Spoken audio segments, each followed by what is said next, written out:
Other buildings were also damaged, including a school. Russian forces have ramped up their attacks on the eastern city and its neighbor, Bakhmut, as they push ahead with their invasion. Russian President Vladimir Putin signed a new law today, making it harder for men in the country to avoid being drafted.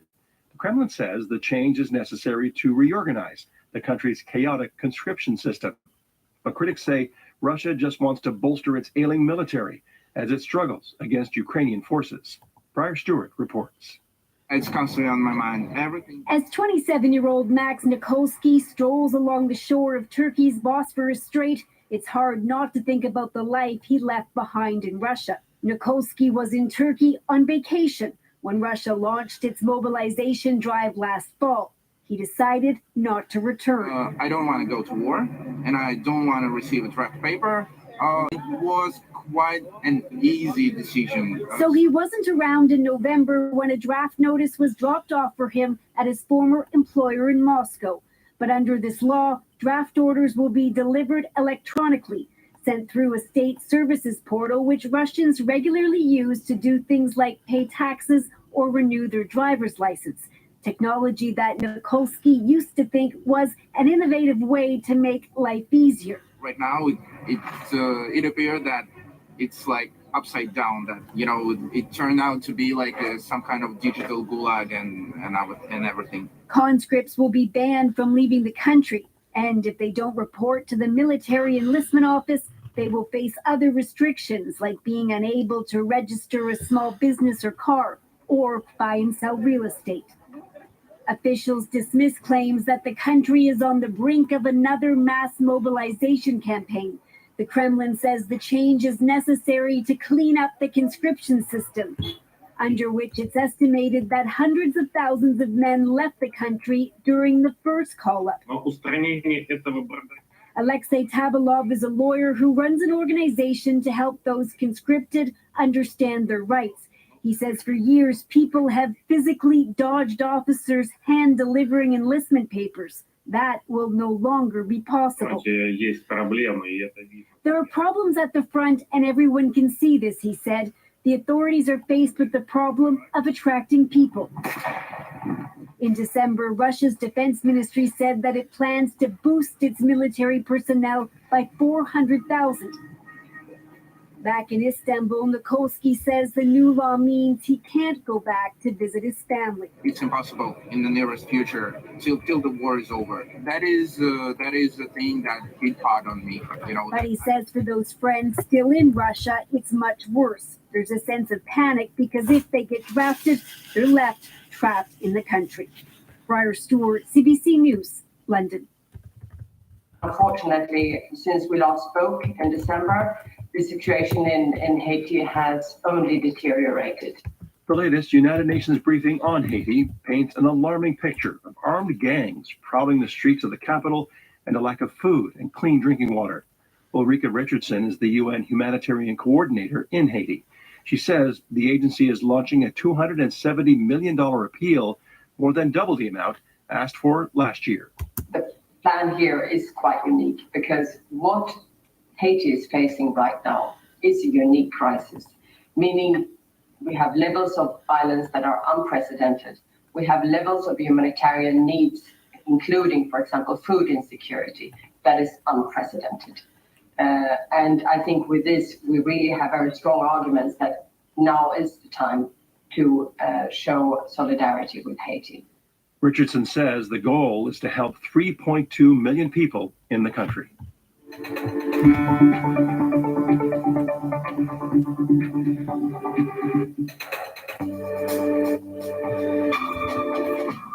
The U.S. Supreme Court says it will temporarily keep in place federal rules on the use of an abortion drug. A judge in Texas had ruled that access should be restricted.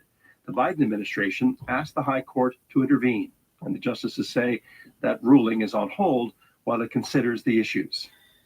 Mask mandates are being lifted in hospitals, long-term care homes, and other healthcare facilities in Canada. It marks the end of some of the last remaining public health restrictions against COVID-19. But the move is prompting some to ask, why now, and what's the risk? Health reporter Christine Barak looks at the patchwork approach to masking across the country. No COVID symptoms or flu-like symptoms? Oh, no. Just need to grab a mask there, sir, and good to go. In some parts of the country, masking in hospitals and other healthcare settings is still mandatory. But in most provinces, it's not or won't be for long. While many welcome the shift, others call it irresponsible, and some patients have questions. Why do you feel like now is the appropriate time? I would just want to know what the science says in terms of the spread and how risky it is. Dr. Bonnie Henry, British Columbia's chief medical officer, offered this response. And now, as we've come through the respiratory season, we are seeing much less spread of virus. There's much less community illness. And so having that mandatory everybody wearing a mask all the time is no longer needed. Quebec and Ontario are leaving masking rules up to individual hospitals. Dr. Alon Baseman is responsible for infection prevention and control at Toronto's University Health Network, Canada's largest research hospital. Our primary objective is always to keep patients safe. Baseman says masking will remain in all traditionally high-risk areas, including ICUs, cancer, and burn units. Patients entering emergency rooms may still be asked to mask up. But he adds fewer people may be wearing them in common spaces, including lobbies, hallways, and elevators. The risk to patients has dramatically changed over the last few years because of vaccination, because of previous infection, because of therapeutics. Patients are not as high risk of acquiring COVID and having bad outcomes with it as they were in the past. Data shows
Okay, Google.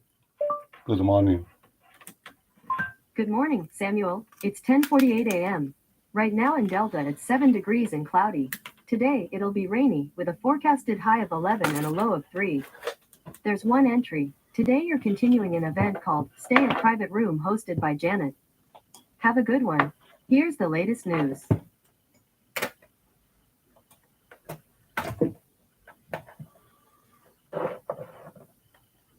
From CBC News at 10:30 a.m. today.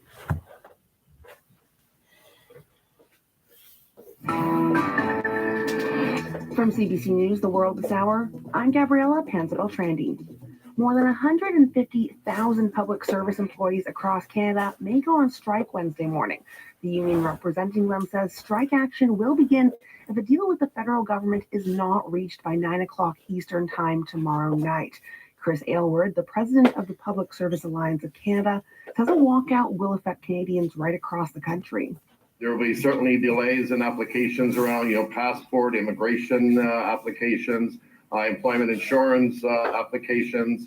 Our imports and exports may be affected as well. So that will impact the economy, and anything arriving, coming in or leaving the country by air, rail, or marine may be affected as well.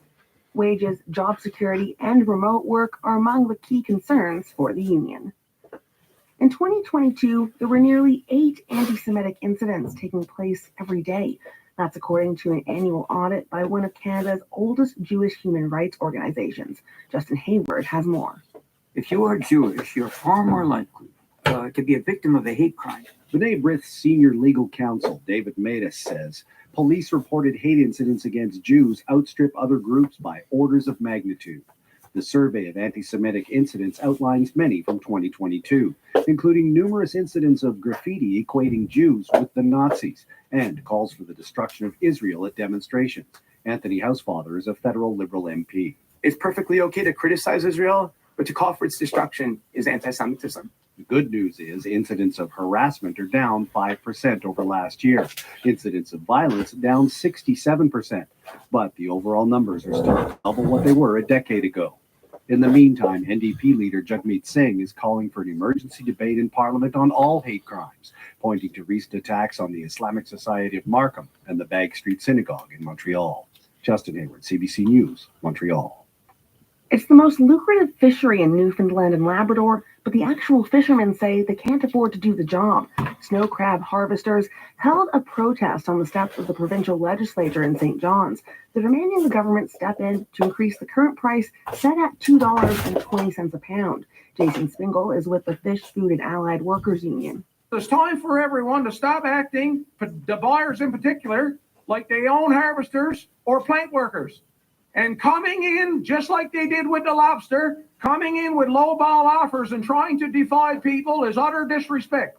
The $2.20 per pound price was submitted by seafood processors and approved by the province's price panel. The union says it's a sharp decline from the even lowest price during the last fishing season at $6.15 a pound. The humanitarian situation in Sudan was already precarious and is now catastrophic. The head of the United Nations is demanding an immediate end to fighting between Sudan's army and a rival paramilitary force. Some 100 civilians have been killed since fighting broke out over the weekend. Both armed groups have jostled for power since the most recent military coup in October 2021. UN Chief Antonio Guterres is calling for a return to diplomacy. The situation has already led to horrendous loss of life, including many civilians. Any further escalation could be devastating for the country and the region. The most recent fighting began over disagreements on the potential return to the democratic rule. Decision right now is that we are going to stop the launch for today. SpaceX has had to scrub its biggest rocket launch yet because of a mechanical problem. The new two-stage Starship rocket was scheduled to blast off from its test uncrewed flight from a facility in Texas, but minutes before the launch, it was put off for at least 48 hours. SpaceX is hoping to use the rocket to send humans to the moon and someday Mars as part of NASA's human spaceflight program, Artemis. And that's your World this hour. For CBC News, I'm Gabriella Panzabal-Trinity.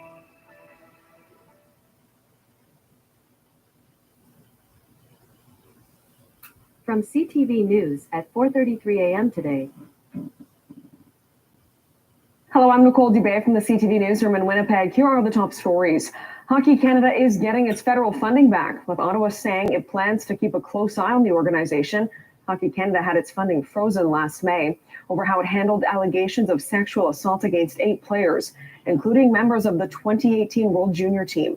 The funding announcement came right before the gold medal game at the Women's Worlds. Canada Revenue Agency and its workers are expected to return to the table today, with the deadline for filing coming up fast. 35,000 workers have been in a legal strike position since Friday. They're pushing for higher wages and more flexibility when it comes to remote work. If there is a strike, the CRA says there will be no extension for the T1 filing deadline on May 1st.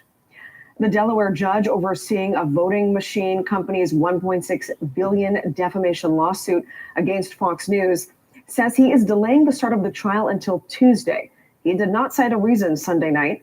The trial, which had drawn international interest, had been scheduled to start Monday morning with the jury selection and opening statements.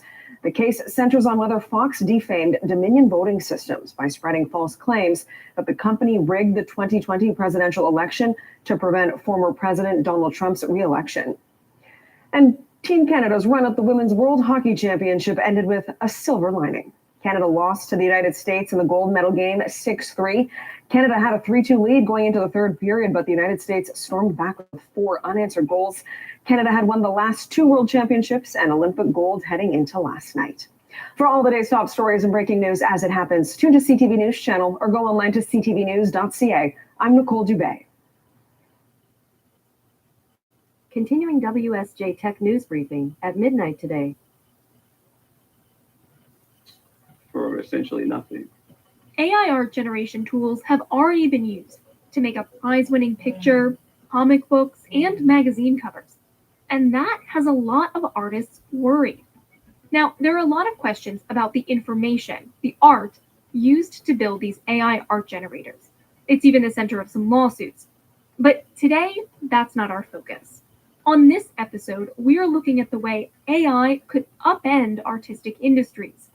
After all, mechanization and automation replaced workers in technical industries. Think switchboard operators, the human computers that were once employed by NASA, even some modern-day warehouse workers. Historically, though, technological advancements have contributed to job creation and economic growth. And creative roles, ones that rely on the human brain to do more than just a repetitive task, have, for the most part, adapted to technological breakthroughs of the past, and workers in these fields have avoided being fully replaced. So, is this the moment that shifts? To understand that concern, I want to introduce you to Tomer Hanukkah, an illustrator living in New York City. Hanukkah earns what he describes as a middle-class income, designing the covers of books and issues of magazines like The New Yorker and National Geographic, thanks to his distinctive style. The anatomy of the figures is quite expressive and theatrical. There is a limited palette of colors, but they are very bold usually, and I strive for unusual combinations of color arrangements. He's spent years developing his style, his brand, his artistic identity, and building what he calls his cultural capital. Which is exactly that recognition, that name, and paired with a certain visual approach. And that's something that gives us power, it gives us a place in the conversation, brands need it. It gives us some kind of mobility. And I think when that thing is harvested and sold for a subscription, then I feel like it's a very unfair process. What Hanukkah's referring to are AI-powered tools that generate art. You may have heard of programs like Stable Diffusion, DALL-E 2, and Midjourney. If you haven't used one yourself, it's pretty simple. Type in a prompt, like illustration of a woman sitting in a cafe drinking coffee, and the program spits back what looks like a drawing of a woman sitting at a cafe drinking a cup of coffee. You can even ask for work that evokes your favorite artists, say Van Gogh or Rembrandt. A prompt like a woman is sitting at a cafe drinking coffee in the style of Monet can generate unique results that look like the dead French impressionist could have painted himself. And Hanukkah says a lot of people have been typing in his name into these generators to produce work in his style. Somebody sent me a link of what I'm guessing happened is that somebody went and used my name in a prompt and maybe also the word cyberpunk and created 400 images, and then went on OpenSea, which is this marketplace where you can sell collectible JPEGs, NFTs, and sold this 400 image collection under the title Punks by Hanukkah. 400 images using his name. So here is an entire process of creation and marketing and sale that has nothing to do with me. It's a direct threat on what I do, and it uses my identity in a way that I just can't control. OpenSea says it has developed and put a great deal of investment toward preventing plagiarism, including using human moderators. It also has tools to allow sellers of digital art to add attribution with a badge called Inspired By, and another one called Content Credentials, which says who created the original graphic. But for Hanukkah, it's not just the places where AI-generated art can be sold that has him worried. Rather, it's the ease with which strangers can access his unique style for free on AI-powered art tools. After all, if they can make art like his without him almost instantly, why pay Hanukkah for his work at all? It just doesn't make sense to pay an artist and to wait 3 weeks if you can get it for essentially nothing. Of course, there's a fine line between inspiration and actually copying an artist's work. And many supporters of AI art generation programs say these tools are just starting points. A spokesperson for Stability AI said its tools are assistive, the way digital cameras or photo editing software have been for photography. They added, quote, "We expect AI to open up new opportunities for the creative industry and grow the pie for paid artistic work." A spokesperson for OpenAI, the maker of DALL-E, also mentioned photo editing software as an example of how technology has impacted artists in the past. They acknowledged that AI would likely have an impact on jobs and said, quote, "The nature of many jobs will change. Jobs that never existed before will be created, others may be eliminated." Midjourney did not respond to a request for comment. Painters, graphic designers, and concept artists have all raised concerns that part or all of their livelihoods could be snatched away by people using these programs. But they're not the first creative professions to deal with the emergence of new tools, specifically the introduction of artificial intelligence. For example, the film industry has been using AI for a while now, and some in the industry say it actually makes their work easier by taking away the more mundane or repetitive tasks. Right now, I don't think anyone would have noticed that I use AI in any of my work because I'm kind of using it for like technical stuff. Evan Halleck is a visual effects artist who recently worked on the Oscar-winning film Everything Everywhere All at Once. There is always something to love. Even in a stupid universe where we have hot dogs for fingers. Halleck has worked on commercials, music videos, and films. For Everything Everywhere All at Once, he says he mostly cleaned up shots, removing things from the backgrounds of scenes. He also made a lot of versions of Evelyn, the main character, when she's flying through the multiverse.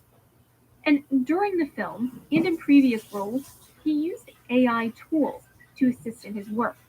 Now, these aren't generative AI tools, but they help ease some tasks, particularly for a process called rotoscoping.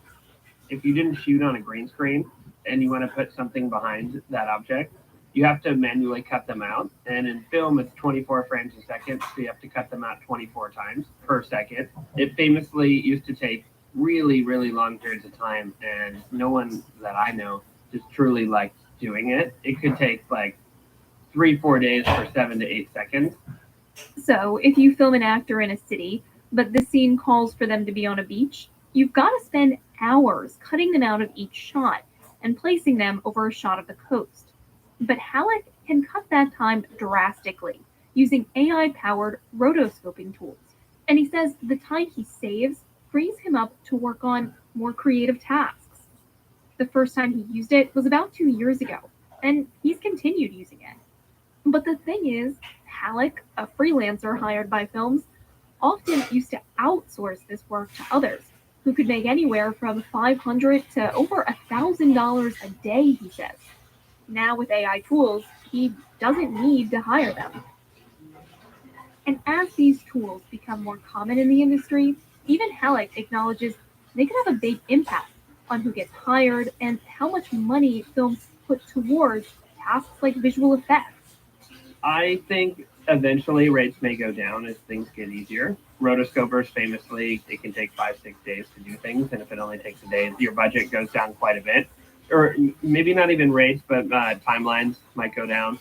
The rates might stay the same, but the actual timeline that you get will go down. And it's really hard to say just because everything is just changing. Every 3 months, I hear of a new, really exciting thing.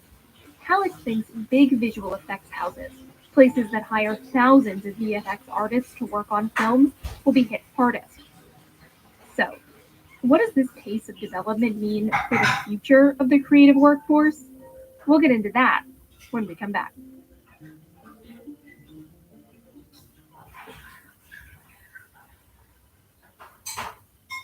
I'm Danny Lewis. And I'm Alex Osala. On the Wall Street Journal's Future of Everything podcast, we explore the projects reimagining the world of tomorrow. Like using sound to rejuvenate coral reefs. Moving microchips beyond silicon. Silicon is no longer energy efficient. And how animals are helping treat human diseases. The future of everything is happening right now. Subscribe wherever you get your podcasts.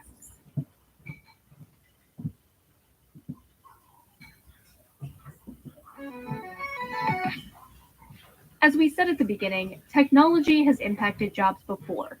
But often, the elimination of jobs by technology leads to the creation of roles that couldn't have been imagined before. There were no web developers before the internet, but a door-to-door encyclopedia salesman is hard to come by these days. Research from Goldman Sachs found that 2/3 of occupations could be partially automated by AI. The bank notes, though, that AI could lead to the creation of new roles and new ways of doing things. Some artists are already gaining fame by using technology to create art. Mike Winkleman, who works under the name Beeple, broke art sale records with his collection of digital images that sold for $69.3 million, though they weren't made with AI. Artist Trevor Paglin's Bloom, a series of AI-generated prints resembling photographs of flowers, is on display at an exhibition at the Modern Art Museum of Fort Worth. And Jason Allen, a games developer, took home first prize in an art competition at the Colorado State Fair, with his work created via AI art generator Midjourney. But concerns about technology coming from more jobs have been rising lately, especially as more generative artificial intelligence tools have been launched, including AI art generators like DALL-E, Stable Diffusion, and also ChatGPT, which can write research papers and compose poems. Nearly 20% of the US workforce could be impacted by this tech, including mathematicians, coders, and writers, according to a study by researchers at the University of Pennsylvania and OpenAI, the maker of ChatGPT, which stands to financially benefit if more of this technology is adopted. All of this is making this moment feel different than past developments. The easy thing to point to say now is different than it has been up till now is the rate of adoption and use of this technology. That's Matt Dean, a professor of technology management at the University of California, Santa Barbara. Dean says to understand why generative AI technology could impact earnings and opportunities for the future workforce, you have to understand how its adoption impacts workers who aren't totally replaced by technology. And to understand this concept fully, I'm going to let Dean introduce a piece of academic jargon. Skill-biased technical change. That's skill-biased technical change. The basic idea there is that when you have a new class of automated technology, there's some period where no one quite knows how to use it, but when we start to sort of figure it out, then if you have skill and privilege in your job already, and by I don't mean capital P privilege here. I mean, you sort of have resources, you have discretion in your work. You have a quote unquote good job. That change accrues to you in your career in a way that enhances your life, gives you better things to do, more interesting work. Whereas if you're sort of below the waterline, skill-wise, you're in a job that doesn't require that much of you, that much complicated skill. Those are the jobs that tend to become simplified over time because they're more amenable to automation. And so those who are below that waterline tend to often end up with less opportunity, lower pay. The jobs are lower quality. They can be more monotonous, for example. The result, according to Dean, is that some human workers end up doing very simple, repetitive roles. They interact less with skilled or senior staff, and therefore learn less and have fewer opportunities to grow in their job. Or put simply, if a technology allows an expert to do more, better by themselves, then they need less help from somebody who's a novice who's trying to learn.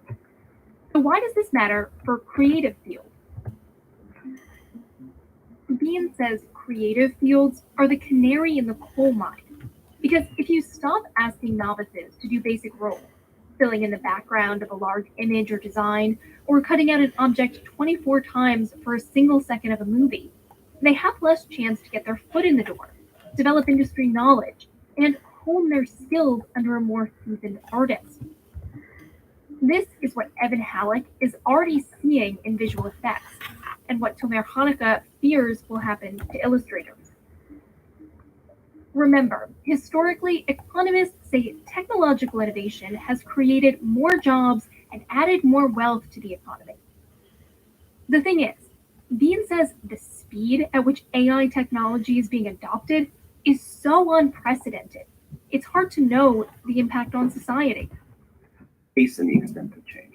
That alone is unprecedented and should lead us to pay attention in new ways and not to assume that it's all going to be the same creative destruction. Of the artists and researchers we spoke to, including the three we introduced you to today, none thought the role of artists would go away entirely.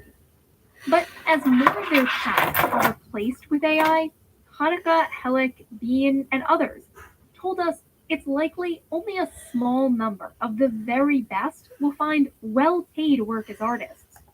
And what that means for the world, we've yet to figure out.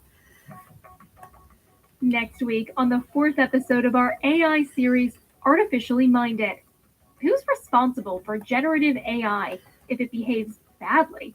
If a chatbot, for example, helps you commit a crime. Until then, you can catch regular episodes of Tech News Briefing in this feed. And if you want even more tech news, check out our website, WSJ.com. Today's show was produced by Julie Chang. We had editorial support from Eric Bellman, Philana Patterson, and Robert Wall. Our supervising producer is Melanie Roy, and our executive producer is Chris Dinsley. This episode was mixed by Michael Laval. I'm your host, Zoe Thomas. Thanks for listening.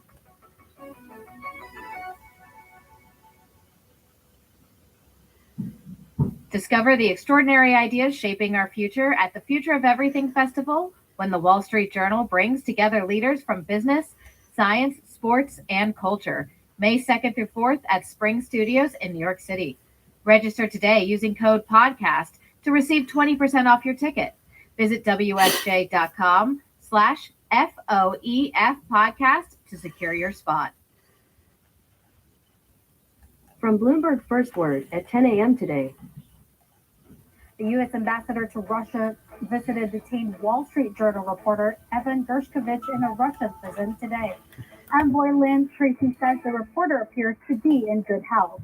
He was detained nearly 3 weeks ago on charges of espionage.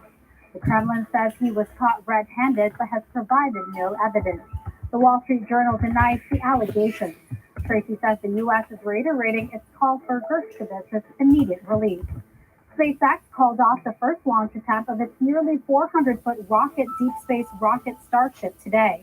The company plans to use Starship to send astronauts and cargo to the moon and ultimately Mars. SpaceX says it postponed the launch because of a problem with the first stage booster. There won't be another try until at least Wednesday. And THG shares soared as much as 47% after the embattled UK online retailer said it received a non-binding acquisition proposal from Apollo Global Management. The New York-based private equity business has until May 15th to decide whether to make a firm offer, according to a statement today from THG. The company has not disclosed the value of Apollo's proposal. Global news powered by more than 2,700 journalists and analysts in more than 120 countries. I'm Angel Feliciano. This is Bloomberg. From Bloomberg Market Minute at 10 a.m. today.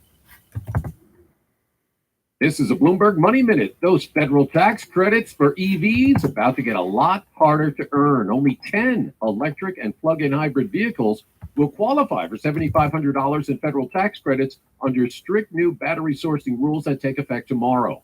2 Teslas qualify, the Model 3, the Model Y. GM is the big winner with 4 Chevy models and the Cadillac Lyriq.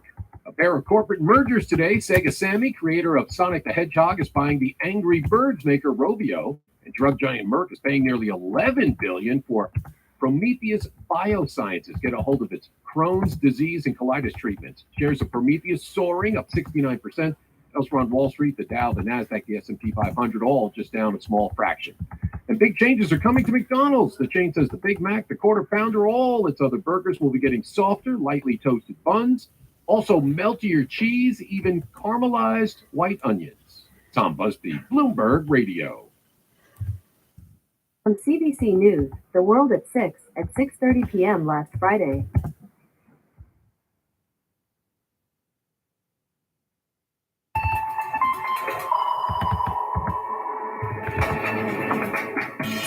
Sensitive intelligence is treated with the utmost care. There is a rigorous vetting process to obtain top secret clearance, which I have. and there are equally important obligations one must uphold to keep that clearance. The opposition wanted it. Today, it got it. The Prime Minister's Chief of Staff appeared at a House committee to answer questions related to foreign interference. Katie Telford was asked about sensitive intel, high-level briefings, and recent allegations that she says don't add up. Welcome to The World at 6. I'm Tom Harrington. Also on the program. I'm shocked. We're living in a democracy, and it's not a democracy. They mobilized, they demonstrated, they lost, but they're vowing to fight on. We bring you the latest from France, but the government is about to raise the retirement age despite months of angry opposition.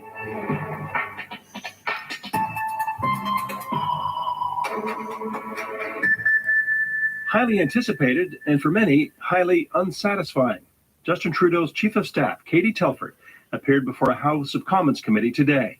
Opposition MPs wanted to know what the Prime Minister knew and when about alleged interference by China's government in our last two federal elections. Telford was peppered with questions for 2.5 hours, but the only new information revealed came from those doing the asking. Murray Brewster reports. And today we have with us Ms. Katie Telford, Chief of Staff to the Prime Minister. To temper expectations ahead of time, Justin Trudeau's office said Katie Telford would be severely constrained on what she could say in public because of intelligence matters. I can't, unfortunately, speak to specifics of what the Prime Minister has or has not been briefed on in all of this. And that is how it went over and over again. What Telford did say was the allegation of election interference didn't add up, and that she's usually with the Prime Minister when he's briefed. That Justin Trudeau reads everything put in front of him, national security reports and otherwise, and that there are formal and informal briefings, in other words, written and verbal. But on the specifics of what's been alleged, she refused to be pinned down by Conservative MP Michael Cooper. I'm asking, when did the Prime Minister become aware of Beijing's election interference in the 2019 election? Just the date, please. It's been 5 months. It's been repeatedly asked. You're the top official in the Prime Minister's office. Canadians deserve to know when he first learned about it. Could you please answer? Madam Speaker, I would just Madam Chair, I would take a step back and just say this has been an ongoing conversation. On the veracity of multiple leaks of intelligence reports to the media about foreign meddling, Telford was equally opaque, even when confronted by Cooper with key documents. Your inability or refusal to answer whether the Prime Minister had, in fact, read this document, was briefed about it, is troubling. The Conservatives weren't the only ones frustrated. Rachel Blaney is with the NDP. It seems to me that you're not interested in really answering the question. Off Parliament Hill, there was disappointment with the committee for different reasons. They were very intent on just making their talking point. Intelligence expert Wesley Warp says the opposition paid only cursory attention to the allegations of meddling in the Ontario riding of Markham-Unionville, alleging for the first time the former Conservative MP was warned in a text message he was going to lose in 2021. They said it came from the Chinese, but they didn't follow up with more specifics about that or the vetting of former Liberal MP Han Dong. Curious if she wasn't pressed on that. What we also learned today came from documents tabled before the committee. Top security officials promised weeks ago to deliver a list of how many times the Prime Minister had been briefed on foreign interference. The list arrived just before the committee met. The number of briefings is 6, starting in 2018. Murray Brewster, CBC News, Ottawa. The Pierre Elliott Trudeau Foundation says it has returned a major donation with alleged links to Beijing.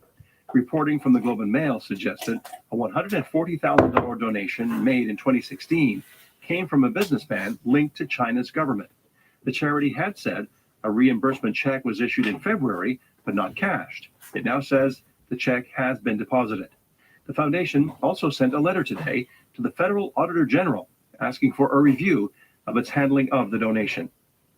It's being described as the biggest American security breach since WikiLeaks, and now the suspect behind it is facing serious charges. Jack Teixeira made his first court appearance today. Travis Danraj takes us through what happened and what we're learning about the 21-year-old member of the Air National Guard. He said I love you to your son, George. Would you like to say hi? The purported parents of Jack Teixeira left a Boston courthouse surrounded by reporters, but did not answer any questions. Moments earlier, an emotional scene inside. Family members wiped tears away as the 21-year-old was brought before a judge, handcuffed, wearing a tan prison suit, flanked by U.S. Marshals. He now faces 2 counts of unlawful retention and removal of classified documents. The detention hearing will be held on Wednesday. U.S. Attorney General Merrick Garland says the Department of Defense is now reviewing the national security implications of the leak. Most important to conduct a review of the methods of access, accountability, and control procedures that the department has so that something like this can never happen again. FBI court filings allege Teixeira, an IT specialist who worked nights in Cape Cod, was granted top secret clearance back in 2021 and had access to other highly classified programs. According to a social media user the FBI interviewed, he began posting information online in December of last year. He also allegedly took documents home and photocopied them. Last week, when the story broke, the FBI says he used his government computer to search classified documents for the word leak in an apparent attempt to find out what the intelligence community knew about who was behind it. A lot of people were worried of him. Friends of those who know Teixeira paint a picture of a young man interested in weapons, war, and one who allegedly expressed racist views. Brooke Plethro is a former classmate who describes the airman as a loner. He was really into the whole guns thing. And spoke about it quite often. I know it's kind of off-putting to some people. Teixeira found community online. He first shared the leaked documents with a small group of young men and teenagers on the social platform Discord. Stephanie Carvin is a national security expert at Carleton University. This individual seems to have wanted to basically have a bit of a leadership role and seems to have been using this classified information as a way of perhaps establishing authority and, perhaps even stoking his own ego. Carvin believes intelligence agencies need to factor in unique considerations for staff that include a younger digital generation. Are people going to be more tempted in, their friendships and in their relationships to actually share highly classified information in ways because perhaps they don't think about it like prior generations did? Consequences for the alleged actions of Teixeira could be even more life-changing than the events of the past days. If convicted, he could face a lengthy prison sentence. Travis Stanraj, CBC News, Toronto.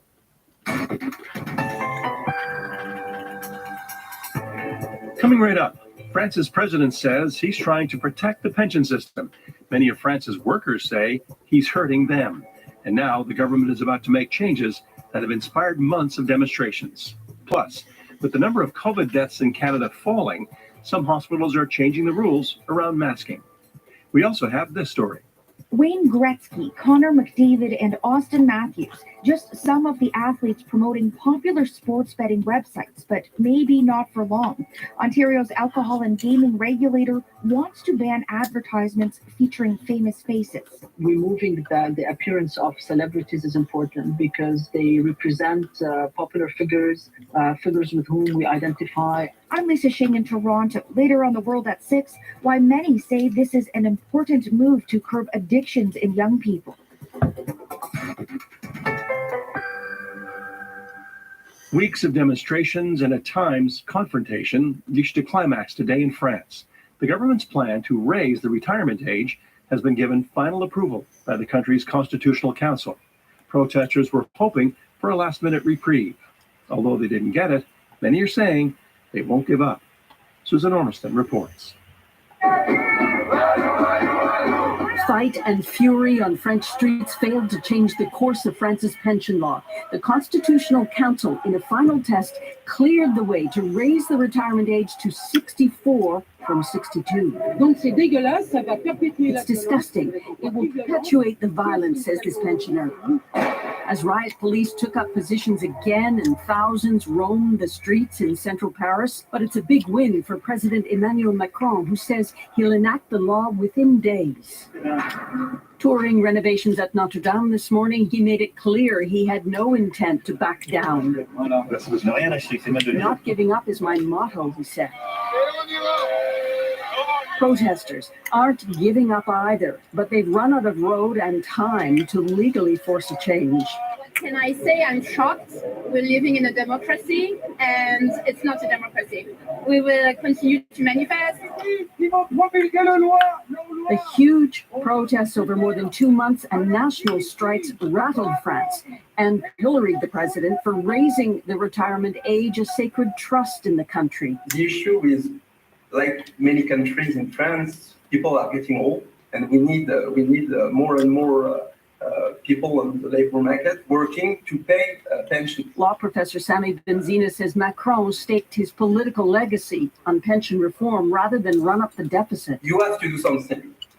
Either you raise the legal age of retirement, or you lower pensions. Former French President François Mitterrand lowered the retirement age to 60 in 1981, creating a culture of so-called early exit. The idea that people could finally live, not be broken down by work, feel the strains of their labour and their jobs. Andrew Smith, a historian of modern France, says raising the age first to 62 proved fiercely unpopular, and then pushing it to 64 collided with widespread discontent. It's become a sort of lightning rod, attracting all of these criticisms, really at this one moment, and directing it into this opposition to the retirement reform as part of a wider campaign of resistance against what people see as Macronism. Macron has forced France into a new era, but it's cost him. 7 out of 10 French citizens polled recently are dissatisfied with his leadership.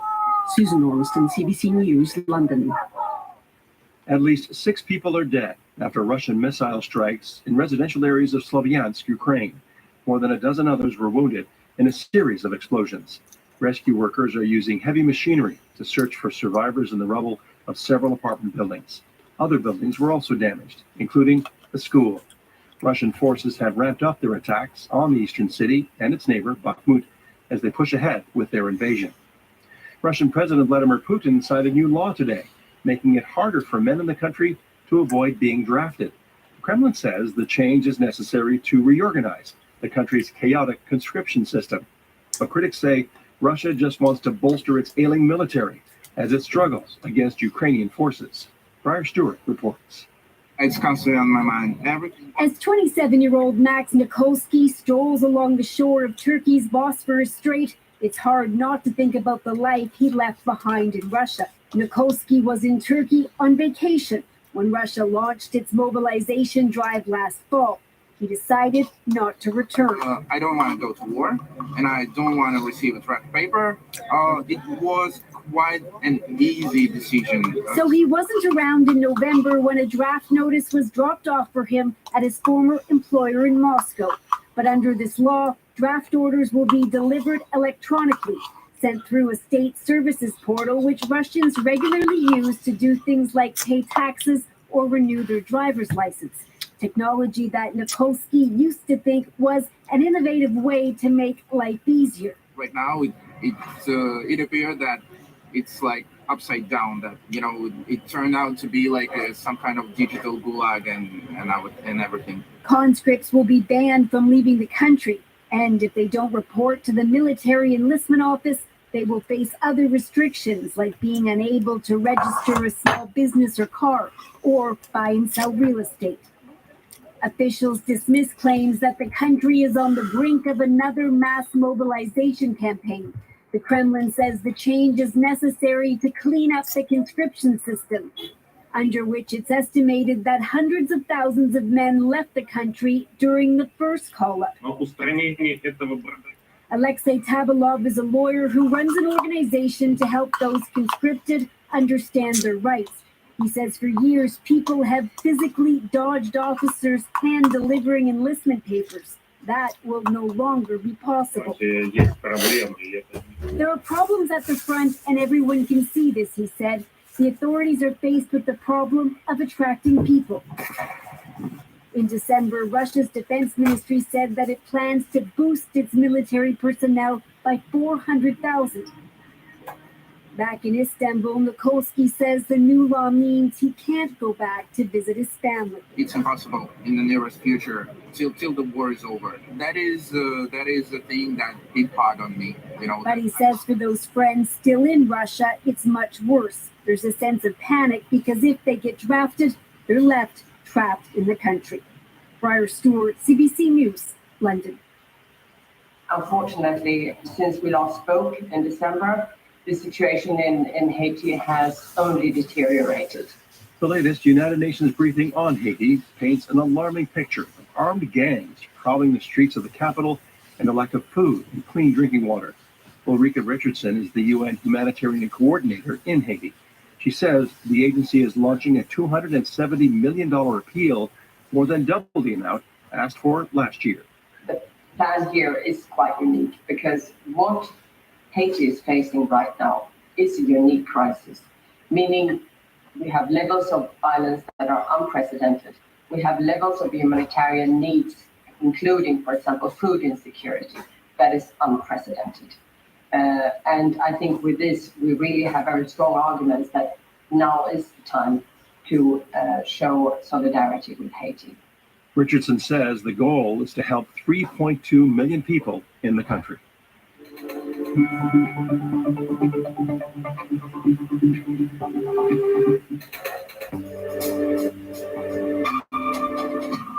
The U.S. Supreme Court says it will temporarily keep in place federal rules on the use of an abortion drug. A judge in Texas had ruled that access should be restricted. The Biden administration asked the High Court to intervene, and the justices say that ruling is on hold while it considers the issues. Mask mandates are being lifted in hospitals, long-term care homes, and other healthcare facilities in Canada. It marks the end of some of the last remaining public health restrictions against COVID-19. But the move is prompting some to ask, why now, and what's the risk? Health reporter Christine Barak looks at the patchwork approach to masking across the country. No COVID symptoms or flu-like symptoms? Oh, no. In some parts of the country, masking in hospitals and other healthcare settings is still mandatory. But in most provinces, it's not or won't be for long. While many welcome the shift, others call it irresponsible. And some patients have questions. Why do you feel like now is the appropriate time? I would just want to know what the science says in terms of the spread and how risky it is. Dr. Bonnie Henry, British Columbia's chief medical officer, offered this response. And now as we've come through the respiratory season, we are seeing much less spread of virus. There's much less community illness. And so having that mandatory everybody wearing a mask all the time is no longer needed. Quebec and Ontario are leaving masking rules up to individual hospitals. Dr. Alon Baseman is responsible for infection prevention and control at Toronto's University Health Network, Canada's largest research hospital. Our primary objective is always to keep patients safe. Baseman says masking will remain in all traditionally high-risk areas, including ICUs, cancer, and burn units. Patients entering emergency rooms may still be asked to mask up. But he adds fewer people may be wearing them in common spaces, including lobbies, hallways, and elevators. The risk to patients has dramatically changed over the last few years because of vaccination, because of previous infection, because of therapeutics. Patients are not as high risk of acquiring COVID and having bad outcomes with it as they were in the past. Data shows since January, the number of COVID-19 deaths in Canada has been steadily decreasing. The most recent numbers show the virus killed 113 Canadians in the last week of March. Hello there. Here's for appointment. Prince Edward Island plans to drop mandatory masking next week, but the head of PEI Health, Dr. Michael Garden, says masks have helped and could return in the fall. If we have a large outbreak of influenza or RSV or COVID in the future, as we get into the winter seasons, I think it would be quite reasonable to bring back masking in hospitals in certain areas. We'll have to figure out. And experts insist no one is telling Canadians not to wear a mask when going into hospitals and other healthcare settings. They're only saying it's not mandatory. Christine Birak, CBC News, Toronto. The Supreme Court of Canada says Quebec's ban on homegrown marijuana is constitutional. The federal government legalized marijuana in 2018 and allowed people to grow a small number of plants for personal use. Quebec banned growing at home in an attempt to steer people to provincially controlled supply. Marijuana advocates had argued that was unconstitutional, but the court disagreed. Exactly 7 years ago today, British Columbia declared its toxic drug crisis a public health emergency, a drastic move officials hoped would save lives. Instead, new statistics show the situation is worse than ever.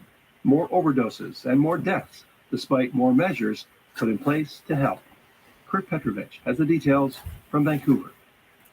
If we're opening up this kit, we have some 3 milliliter cc's or 3 cc syringes that we use to draw up the medication. A Vancouver paramedic demonstrates how to use naloxone to restore breathing to someone who's overdosed. BC Emergency Health Services says last month they used it more than in any month ever before. March also saw the most consecutive days of 100 or more poisonings by tainted drugs. When BC declared it a public health emergency 7 years ago, it was called the fentanyl crisis.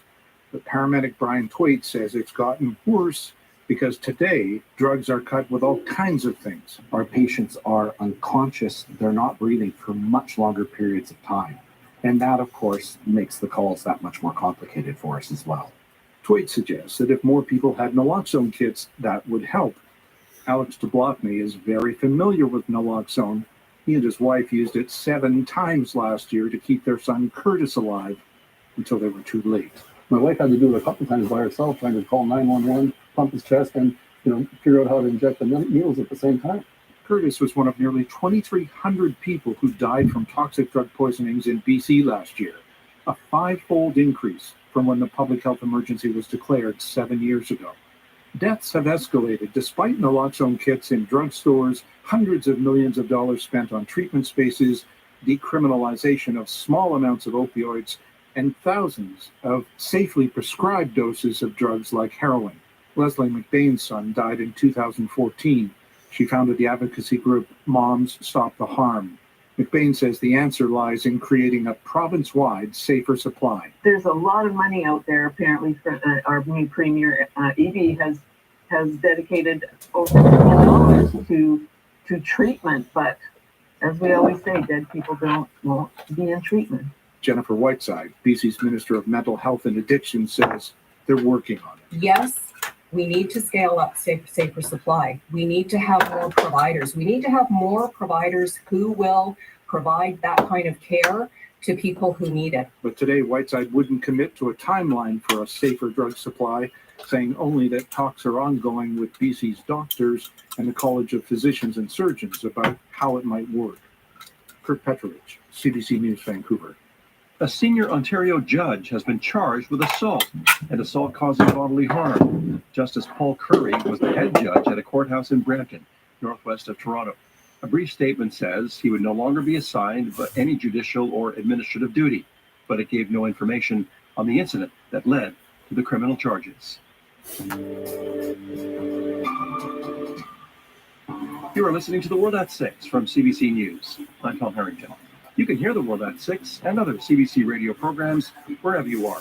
Just download the CBC Listen app. No matter where you live in Canada, bet you've seen these commercials that sell, plug, or promote sports gambling websites. They've been legal in Ontario for the past year. Many of these betting app campaigns feature star athletes. But as Lisa Shing explains, their participation in those sponsorships may soon be sidelined. Every game starts at bet99.net. The ads are everywhere, on TV, billboards, and online, promoting internet sports betting. This one featuring NHL star Austin Matthews. Hockey legend Wayne Gretzky appears in others. Trying to practice here, Wayne. You need it. Now the regulator of online gambling in Ontario wants to ban the use of athletes and celebrities in internet gambling apps, as well as cartoon figures and influencers. The concern, they strongly appeal to people who are under the legal gaming age. So for me, it was the social aspect that drew me in. It wasn't necessarily celebrities or any endorsements such as that. Aislinn Hale is a grade 11 teacher in Markham, Ontario. She uses the Bet365 app to place bets on football, baseball, and hockey. What concerns her, her students are using the same apps. Yeah, and I don't know exactly how they're able to bypass the apps. I know that there is some verification involved. So seeing them gambling at a young age, it definitely raises some red flags for sure. According to the most recent figures from the province's Student Drug Use and Health Survey, a third of students in grades 7 to 12 reported participating in gambling in 2019. About 6% reported symptoms of a gambling problem. Paul Burns, president of the Canadian Gaming Council, doesn't think celebrity endorsements have anything to do with it. They don't speak about gambling. They don't encourage people to gamble. We don't believe there's a high level of concern at this point in time. Other jurisdictions don't necessarily agree. Last April, the United Kingdom banned stars from appearing in gambling ads. And just this week, clubs in the Premier League agreed to stop featuring gambling company sponsorships on football jerseys. Removing the appearance of celebrities is important because they represent popular figures, figures with whom we identify. And doing so will mitigate a lot of harm, says Sylvia Kairouz, Concordia University's research chair on gambling, though she wants advertising banned altogether. It takes a lot of political will and sacrificing some profits. We have seen in other fields like tobacco, a lot of advocacy have been done 20 years ago, and it was really fruitful. Gretzky, what's up, baby? Come on, man. But there's sure to be pushback. Ontario is the only province with a legalized and regulated open online gambling market with third-party operators. And in just its first year, the industry has already brought in $1.4 billion in gaming revenue. Lisa Shing, CBC News, Toronto. Finally tonight, from isolation to this. That was the reception today near Granada, Spain, for extreme athlete Beatriz Flamini. She was emerging from a cave after spending 500 days living 70 meters down, having no communication with the surface world. She didn't do it as a getaway. Her physical and mental health were being monitored for studies into several things, including sleep patterns and perception of time. Flamini spent her days exercising, painting, drawing, and knitting. She marked 2 birthdays, read 60 books, drank 1,000 liters of water, and missed a few things, such as the end of Spain's COVID masking requirements, the start of the Ukraine war, and the death of Queen Elizabeth. Flamini entered the cave on November 20th, 2021, with her equipment, which included a panic button. She says she was never tempted to use it. In fact, after almost a year and a half being away from the world, she says she didn't really want to come out. I think a lot of us can identify with that. This has been The World at 6 for Friday, April 14th. I'm Tom Harrington. Thanks for listening tonight. As It Happens is up next. Stay safe and take care of each other.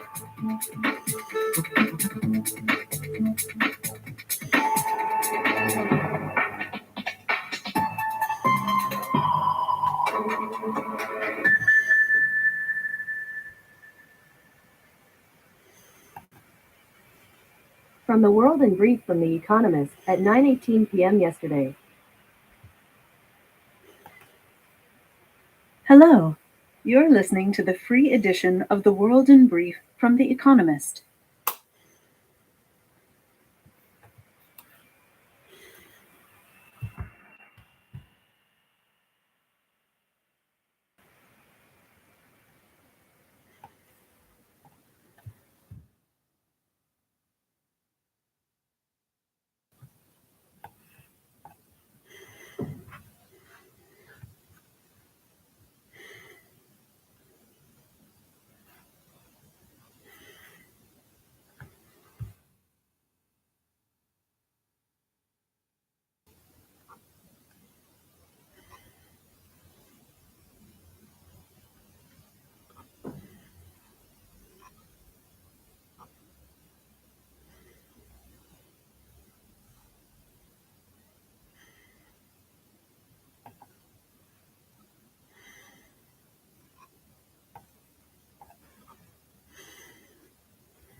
Okay, Coco, play music.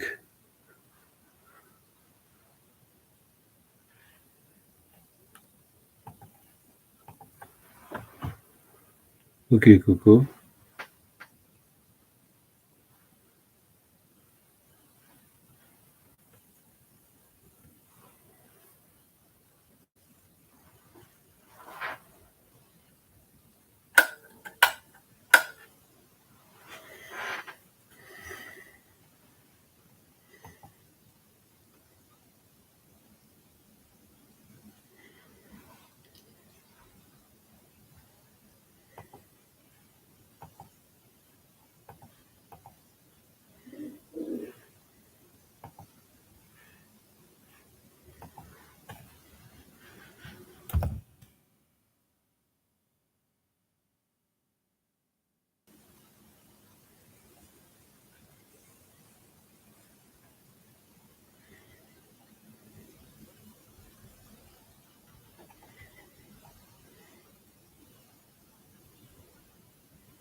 Okay, Coco.